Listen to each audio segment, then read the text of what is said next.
Okay, நம்ம December மாதத்தில் 10 to 12 பார்த்துட்டு வரோம்.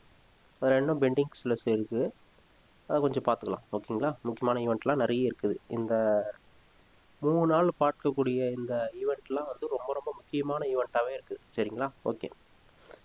குடியுரிமை திருத்த சட்டம், குடியுரிமை திருத்த சட்டம் 2019. ஓகேங்களா, குடியுரிமை திருத்த சட்டம் 2019 இது என்ன சொல்லுதுன்னு சொன்னால், நம்மளுடைய இந்தியாவுடைய அண்டை நாடுகளான பாகிஸ்தான், ஆப்கானிஸ்தான், வங்கதேசம், இந்த நாடுகளைச் சேர்ந்த துன்புறுத்தப்பட்ட இந்துக்கள், சீக்கியர்கள், பௌத்தர்கள், சமணர்கள், பார்சிகள் மற்றும் கிறிஸ்தவர்கள், இவங்களுக்கெல்லாம் வந்து இந்திய குடியுரிமையை வழங்கக்கூடிய ஒரு பாதையை அமைச்சு தருது. ஓகேங்களா, என்னென்னா குடியுரிமை திருத்த சட்டம் 2019 என்ன சொல்லுதுன்னா, அண்டை நாடுகளான பாகிஸ்தான், ஆப்கானிஸ்தான், வங்கதேசம், இந்த நாடுகளில் துன்புறுத்தப்பட்ட இந்துக்கள், சீக்கியர்கள், பௌத்தர்கள், சமணர்கள், பார்சிகள், கிறிஸ்துவர்கள், இதில் வந்து முஸ்லீம்ஸ் இல்லை.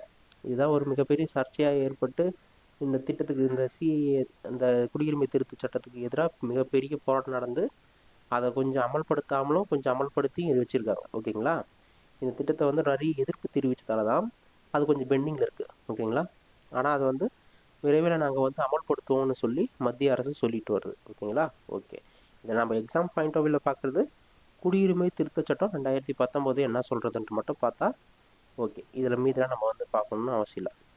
நெக்ஸ்ட்டு, அதாவது பார்த்தீங்கன்னா ஒரு டாக்குமெண்ட் இருந்தால் தானே ஒரு சில ஸ்கீம்ஸ்லாம் நம்ம எலிஜிபிள் ஆகும். அதே போல் நீங்கள் குடியுரிமை இங்கே வசிக்கிறதுக்கு தகுதியை உடையவரா இல்லையான்னு சொல்லி ஆவணங்கள் இல்லைன்னா கூட இந்த சட்டம் என்ன சொல்லுதுன்னு சொன்னால், டிசம்பர் 31, 2014 அன்று இல்லைன்னா அதற்கு முன்னர் இந்தியாவில் நுழைஞ்ச எல்லாருக்கும் அவங்களுக்கு காலாவதி ஆனால் இருந்தாலும், அதாவது காலாவதி ஆகி இருந்தாலும், அவங்க எந்த டாக்குமெண்ட்டும் வச்சிடலனாலும் அவங்களுக்கு குடியுரிமை வழங்குகிறது. சரிங்களா, ஓகே. அதே போல் இந்த சட்டம் என்ன சொல்லுதுன்னு சொன்னால், முன்னெல்லாம் பார்த்தீங்கன்னா பழைய சட்ட பிரகாரம் குடியுரிமை சட்டம் 1955 தான் பழைய சட்டம். சரிங்களா, குடியுரிமை திருத்த சட்டம் 2019 தான் திருத்த சட்டம். பழைய சட்டம் 1955. இந்த குடியுரிமை பெறுவதற்கான வசிப்பிட தேவை, இங்கே வந்து ஒரு குடிமகன் எத்தனை வருஷம் தங்கியிருக்கணுன்றதுக்கு ஒரு வரமுறை வந்து 1955 இருந்துச்சு. அது எத்தனை வருஷம்னு சொன்னால் 11 ஆண்டுகளாக வச்சுருந்தாங்க. ஆனால் இந்த திருத்த சட்டம் 2019 பிரகாரம் நீங்கள் 5 ஆண்டுகள் வசித்து இருந்தாவே நீங்கள் குடியுரிமை பெறலாம் அப்படின்னு சொல்கிறாங்க. சரிங்களா, அது மட்டும் இல்லாமல் இந்த திருத்த சட்டம் எந்தெந்த மாநிலங்களுக்கு பொருந்தாதுன்னு சொன்னால், 6வது அட்டவணையில் இருக்கிற அசாம், மேகாலயா, மிசோரம், திரிபுரா சேர்ந்த பழங்குடியின பகுதிகள் இருக்குது இல்லையா, இந்த இடத்துலலாம் இந்த குடியுரிமை திருத்த சட்டம் பொருந்தாது. அசாம், மேகாலயா, மிசோரம், திரிபுரா இந்த இடங்கள்லாம் பொருந்தாது. அதே போல் இந்த அருணாச்சல பிரதேசம், மிசோரம், நாகாலாந்து, மணிப்பூர், அருணாச்சல பிரதேசம், மிசோரம், நாகாலாந்து, மணிப்பூர் இந்த பகுதிகளுக்கும் இந்த குடியுரிமை திருத்த சட்டம் 2019 பொருந்தாது. ஓகேங்களா, இந்த பழங்குடியின பகுதிகளெலாம் பொருந்தாதுன்னு சொல்லியிருக்காங்க. ஓகேங்களா, ஓகே. நெக்ஸ்ட் நம்ம பார்க்கலாம், இந்த குடியுரிமை திருத்த சட்டத்தில் எந்த பகுதியில் இருக்குது, ஒவ்வொரு ஆர்டிக்கல் வைஸாக பார்த்து எவ்வளோ என்னென்ன சொல்லியிருக்காங்க அப்படின்றத நம்ம இப்போ பார்க்கலாம். ஓகேங்களா, ஓகே. இந்த குடியுரிமை திருத்த சட்டம் 2019, அதுக்கு முன்னாடி அரசியலமைப்பு சட்டத்தில் பார்த்தீங்கன்னா 5வது, அதாவது பார்த்தோன்னா செகண்ட் பார்ட்டு 22 பகுதி இருக்குது மொத்தமாக. பாலிட்டிக்ஸில் அதாவது பார்த்தீங்கன்னா கான்ஸ்டியூஷனில் பார்த்தீங்கன்னா 22 பகுதியாக பிரிச்சிருக்காங்க. இதில் 2வது பகுதி தான் எதுங்க, குடியுரிமை பற்றி சொல்லக்கூடியது. பகுதி 2 தான் வந்து குடியுரிமை பற்றி சொல்லக்கூடியது. எந்த ஆர்டிக்கிலேருந்து எந்த ஆர்டிக்கிள் வரைக்கும் குடியுரிமை சார்ந்தது அப்படின்னு சொன்னாக்கா, ஆர்டிக்கிள் 5லேருந்து ஆர்டிக்கிள் 11 வரைக்கும் சில கட்டமைப்புகளை பற்றி சொல்லுது. சரிங்களா, ஓகே. ஆர்டிக்கிள் 5 என்ன சொல்லுது அப்படின்னு சொன்னால், அரசியலமைப்பு தொடக்கத்தில், அதாவது அரசியலமைப்பு சட்டம் எழுதப்பட்ட காலகட்டத்தில் யாரெல்லாம் இங்கே வசித்தாங்களோ அவங்களுக்கு எல்லாருக்கும் குடியுரிமை வழங்குவதை பற்றி சொல்லுது. பிரிவு, அதாவது ஆர்டிக்கிள் 6 என்ன சொல்லுதுன்னு சொன்னால், குறிப்பிட்ட நிபந்தனைகளின் கீழே பாகிஸ்தான்லேருந்து குடியேறியவர்களுக்கு குடியுரிமை. ஓகேங்களா, அதே போல் ஆர்டிகிள் 7 என்ன சொல்லுதுன்னா, பாகிஸ்தான்லேருந்து குடிபெயர்ந்து பிறகு இந்தியாவிற்கு, அதாவது பார்த்தீங்கன்னா பாகிஸ்தானுக்கு போயிட்டாங்க, போயிட்டு திருப்பி இந்தியாவுக்கு வந்தாங்க இல்லையா, அவங்களுக்கு குடியுரிமையை வழங்குறத பற்றி ஆர்டிகிள் 7 சொல்லுது. ஆர்டிகிள் 8 பார்த்தீங்கன்னா, இங்கேருந்து இந்தியாவிலேருந்து வெளிநாட்டுக்கு போயிட்டு வாழ்கிறாங்க இல்லையா இந்தியர்கள், அவர்களுடைய குடியுரிமையை பற்றி சொல்லுது. ஆர்டிகிள் 9 பார்த்தீங்கன்னா இரட்டை குடியுரிமை, அதாவது இங்கிருந்து வெளிநாட்டுக்கு போயிட்டு அங்கே ஒரு குடியுரிமை பெறும் பட்சத்தில் இங்கே இருக்கிற குடியுரிமையை வந்து முடிவுக்கு கொண்டு வர்றதை பற்றி சொல்லுது. அங்கே ஒரு குடியுரிமை வாங்கிட்டாங்கன்னா அங்கே ஒரு குடிமகனாக மாறிட்டாங்க வேற நாட்டுக்கு போயிட்டு, ஓகேங்களா. இங்கே வந்து அந்த குடியுரிமையை ரத்து செய்கிறத பற்றி சொல்லக்கூடியதான் இந்த ஆர்டிகல் 9. இந்த ஆர்டிகல் 10 பார்த்தீங்கன்னாக்கா, சட்டத்தால் நீக்கப்படாவிட்டால், அதாவது நாடாளுமன்ற நடவடிக்கையின் மூலமாக நீக்கப்படாவிட்டால் தற்போது உள்ள அந்த குடியுரிமையை ஒரு குடிமகன் தக்க வைத்துக் கொள்கிறார் அப்படின்றத பற்றி சொல்லுது. ஆர்டிகல் 11 என்ன சொல்லுதுன்னு சொன்னால், குடியுரிமை சார்ந்த அனைத்து விஷயங்களும் அது மேலே நடவடிக்கை எடுக்கிற அதிகாரம் எதுக்கு இருக்குதுன்னு சொன்னால், மிக முக்கியமானது நாடாளுமன்றத்துக்கு தான் இருக்குது. என்னத்துக்கு இருக்குது? நாடாளுமன்றத்துக்கு மட்டும்தான் அந்த அதிகார வரம்பு இருக்குது, ஓகேங்களா.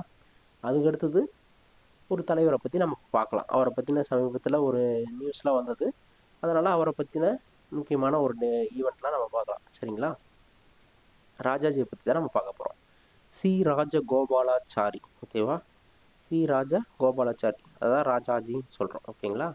இவரை பற்றி சில முக்கியமான விஷயங்களை பார்க்கலாம். வங்கப்பிரிவினை நம்ம ஏற்கனவே பார்த்துருப்போம். 1905 வங்கப்பிரிவினை ஏற்பட்டது. அந்த வங்கப்பிரிவினையின் போதும் திலகருடைய சுயராஜ்ய அழைப்பு, அதன் மூலியமாகவும் இந்த ராஜாஜி வந்து ஈர்க்கப்பட்டார்.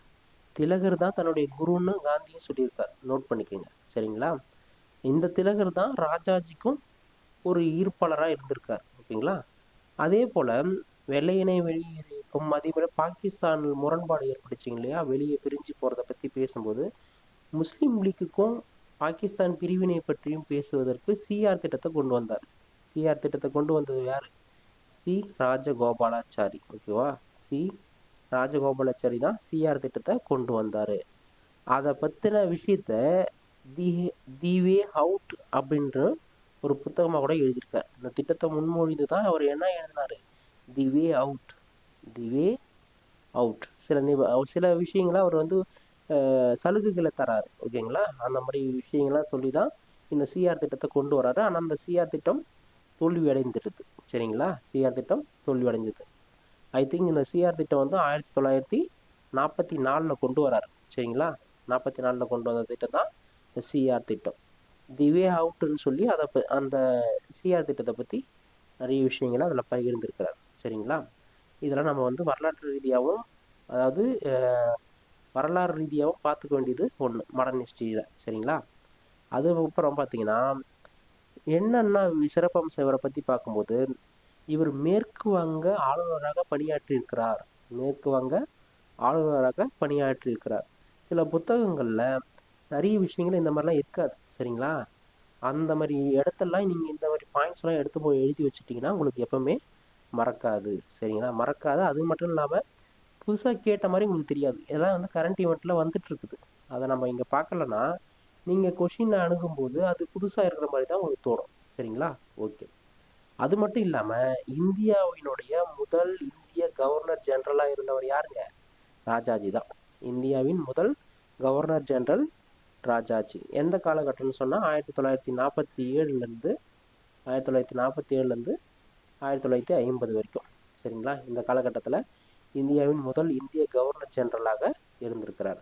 அது மட்டும் இல்லாமல் தேசிய ஒருங்கிணைப்பு முயற்சிகளில் உள்துறை அமைச்சராக இருந்திருக்கிறார். மதசார்பற்ற ஒற்றுமை, முஸ்லீம்களுடைய ஒருங்கிணைப்பு, முதல் 5 ஆண்டு திட்டங்கள், இதெல்லாம் முக்கியமான பங்களிப்பாக ஆற்றியிருக்கிறார், ஓகேவா. இவருடைய சிறப்பை பாராட்டும் வகையில் இந்திய அரசு என்ன பண்ணியிருக்குதுங்க? பாரத ரத்னா விருது 1954 கொடுத்துருக்கு, சரிங்களா. 1954 இவருக்கு பாரத ரத்னா விருது கொடுத்துருக்குறாங்க, ஓகேங்களா. அதனால் வந்து இவரை பற்றின விஷயங்களை நீங்கள் நோட் பண்ணி வச்சுக்கோங்க, சரிங்களா. ஓகே. பசுமை தமிழ்நாடு இயக்கம் எப்போ கொண்டு வரப்பட்டது அப்படின்னு சொன்னாக்கா, செப்டம்பர் 24, 2022. செப்டம்பர் 24, 2022 தான் பசுமை தமிழ்நாடு இயக்கம் அப்படின்றத கொண்டு வந்திருக்காங்க. இதோட இலக்கு என்னன்னு சொன்னாக்கா, தமிழ்நாட்டிலுடைய காடுகளுடைய பரப்பை வந்து அதிகப்படுத்துதல். தமிழ்நாட்டிலுடைய காடுகளுடைய பரப்பு 24% இருக்குது. அந்த 24%-ஐ 33% வந்து மாற்றணும். சரிங்களா? இதுதான் இதனுடைய இலக்கு. இதனுடைய காலக்கெடு பார்த்தீங்கன்னா 10 ஆண்டுகள். ஓகேங்களா? செப்டம்பர் 24, 2022 கொண்டு வந்தாங்க. இப்போ 10 ஆண்டை சேர்த்துக்கிட்டீங்கன்னா எவ்வளோ வருங்க? 2032 எவ்வளோ ஆகணும்? 24%-லேருந்து 33%-ஆக மாற்றணும். சரியா? இதுதான் பசுமை தமிழ்நாடு இயக்கம். இதெல்லாம் வந்து பார்த்தீங்கன்னா குரூப் 2 மெயின்ஸில் கூட வந்து கேட்டிருக்காங்க. மெயின்ஸ் வந்து ரிட்டன் டைப்லையும் கேட்டிருக்காங்க. சரிங்களா? இதெல்லாம் ரொம்ப முக்கியமான ஸ்கீம்ஸு. புரியுதுங்களா? தமிழ்நாடு அரசோடைய ஸ்கீம்ஸ் எல்லாம் நல்லா தெளிவாக பார்த்து வச்சுக்கோங்க. ஓகேங்களா? நெக்ஸ்ட் பார்த்தீங்கன்னா ஆதித்யா L1. ஆதித்யா L1ன்றது என்னன்னா, அமெரிக்காவுடைய 6 செயற்கைக்கோள்களோட இணைஞ்சு செயல்படக்கூடிய சூரியனை ஆய்வு செய்யக்கூடிய ஒரு செயற்கைக்கோள் தான் ஆதித்யா L1. சரிங்களா? அமெரிக்காவுடைய 6 செயற்கைக்கோள்களுடைய துணையோட செயல்படக்கூடிய இந்தியாவின் சூரிய ஆய்வு விண்கலம் தான் ஆதித்யா L1.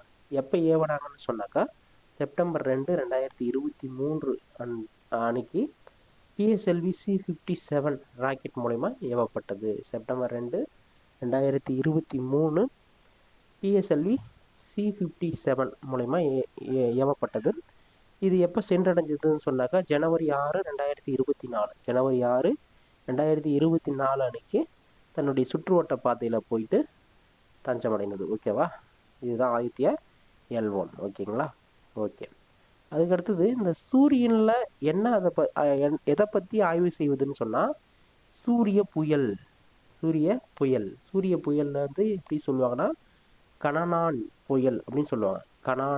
கனானின் புயல். ஓகேவா? கனானின் புயல். என்ன புயலுங்க? கனானின் புயல். கனானின் புயல்னா என்னன்னு கூட கேள்வி கேட்கலாம். சூரிய புயல். கனானின் புயல்னா என்னங்க? சூரிய புயல். ஓகேங்களா? அந்த சூரிய புயல்னா எதனால் ஏற்படுதுன்னு சொன்னால், பிளாஸ்மாவோடைய சூடான பிளாஸ்மாவும் காந்த ஆற்றலும் வெடிக்கிறதுனால ஏற்படுற ஒரு உமிழ்வுக்கு பேர் தான் கனானின் புயல் அல்லது சூரிய புயல் அப்படின்னு சொல்லுவோம். உட்கருவுலேருந்து வெளியேறக்கூடியது. உட்கருவில் பிளாஸ்மா இருக்கும், காந்த ஆற்றல் இருக்கும். இந்த ரெண்டுமே வெடிக்கும் பொழுது அது சூரிய புயல்னு நம்ம சொல்கிறோம். ஓகேங்களா? அதுக்கடுத்து ஃபைனலாக பார்க்க போகிறது என்னன்னாக்கா, அதாவது ஃபைனல் இன்மெண்ட்ஸு இந்த வீடியோவில் கடைசியாக நம்ம இந்த ஈவெண்ட்டோட முடிச்சுக்கலாம். சரிங்களா? 2026 நிதியாண்டில் இந்தியாவோட வளர்ச்சி எவ்வளோ இருக்குன்னு சொல்லி ஆசிய வங்கி சொல்லுதுன்னு சொன்னால் 7.2%.